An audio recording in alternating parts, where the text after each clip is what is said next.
This is a jet suit, which is quite new in the country. Very few are into into building this adventure equipment, and we've been working on this since close to about 2 years now. This is a wearable. A person can wear it. You have a jetpack, which consists of a backpack, which has got a diesel tank. You have electronics here, air intake and turbojet engines, and exhaust is at the bottom. And you also have a stand to park the backpack of the jet suit. And you have the gauntlets with the arm thrusters. You have two engines on each arm. It also has a safety helmet. How much power do you use in The cumulative power equivalent is about 1200 HP horsepower, and overall we have about 220 kgs of thrust. Right? In terms of your power pack, so it's the power is liquid fuel. Diesel, yes, diesel. What's the capacity? So the tank capacity is 30 liter, and it's configurable. If somebody wants more endurance, then we could add another 10 liters of fuel.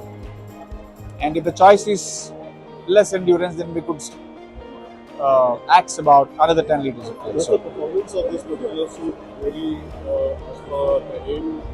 Yes, it does. It does vary. It does vary with altitude.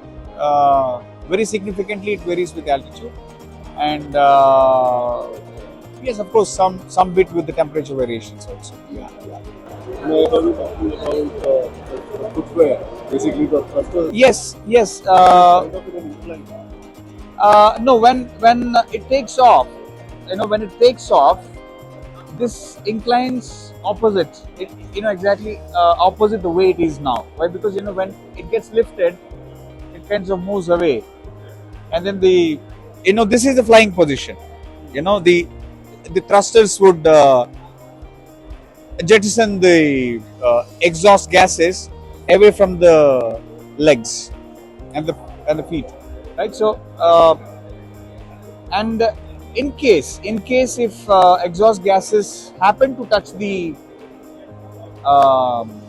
ankle area or even the calf area, the apparel or the trouser that he's wearing is made out of fire retardant material, and it's got thermal insulators also, and the shoe is also of the same grade, where it is insulated and also fire retardant, right? I mean, even if you throw fuel on it and then lit it up, it will burn only as long as the fuel is there, and after that it just puts off.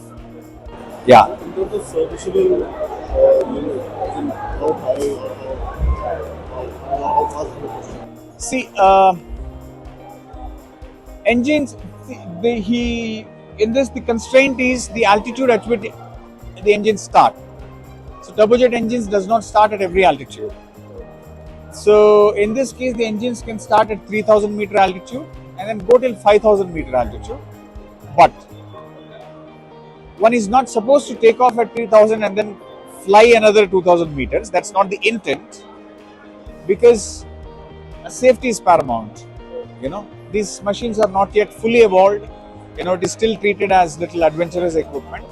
It's always good to keep the person who is flying very safe, and he should be very well trained, very well educated, very well made aware of kind of dangers involved in any adventure. So in terms of applicability, Applications. Yeah.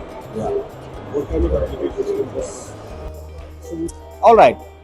See, fundamentally, Recently saw something about something being used for FADR. yes. See, fundamentally, this is an equipment which can take some payload from, point A to point B, right? And this is a wearable. This is so compact. I would say, this is the most compact flying machine ever built. Of course, first inspiration is from Mr. Richard Browning. You might have seen a lot of videos of him. We have drawn a lot of inspiration from him, and then we thought we could also try building it, and then eventually see if we could shake hands with him, and then see what best can be done as a collaborative venture. We have some good ideas over and above what is available as of today. Make it more practical, make it more usable, make it more user friendly, and take it for more applications. For example, apart from the adventure and the recreation, we can also think of good applications here, wherein crossing the damaged bridges and crossing the rivers and scaling some rocky mountains and hills in terms of disaster, where there is a landslide, your roads are blocked, but you still have to send some light cargo or some information, or to even go and see and assess the situation, how, to what extent the damage is, right?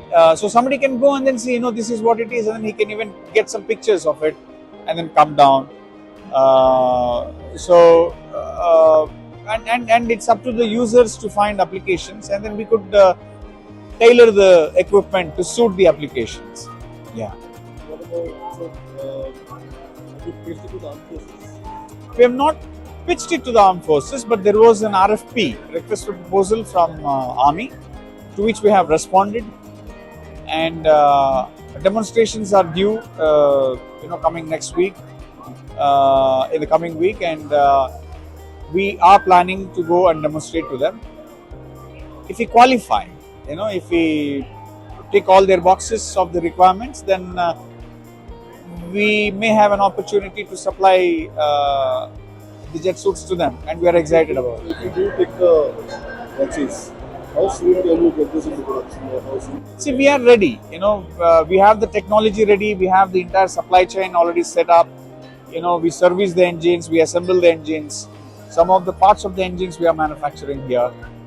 And then other than that, the complete controls, everything is made in advanced composite materials. Everything is done here, and even the apparel work is done in the country very well. So the expectation is to deliver before the end of this year, calendar year, and the contract, according to them, should be signed before March, before end of this financial year, which is indeed very ambitious, but we will try our best. We'll try our best because this is a good opportunity.